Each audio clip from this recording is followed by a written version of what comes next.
نبی کریم صلی اللہ علیہ وسلم کا لعاب مبارک، تھوک مبارک کیسا تھا؟ دیکھیں ایک بات، کسی بندے نے بہت زیادہ خوشبو لگائی ہو نا، جتنے مرضی اچھے کپڑے پہنے ہوں، اس کا تھوک کسی کو اچھا نہیں لگتا۔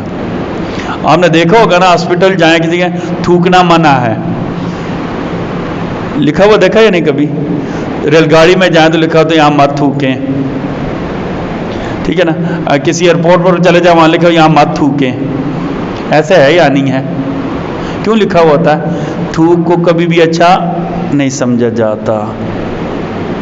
جتنے مرضی بندے نے اچھے کپڑے پہنے ہوئے ہوں، جتنی مرضی عطر لگائی ہو، جتنی مرضی خوشبو لگائی ہوئی ہو، تھوک اچھا نہیں لگتا ہے، تھوک اچھا نہیں لگتا ہے۔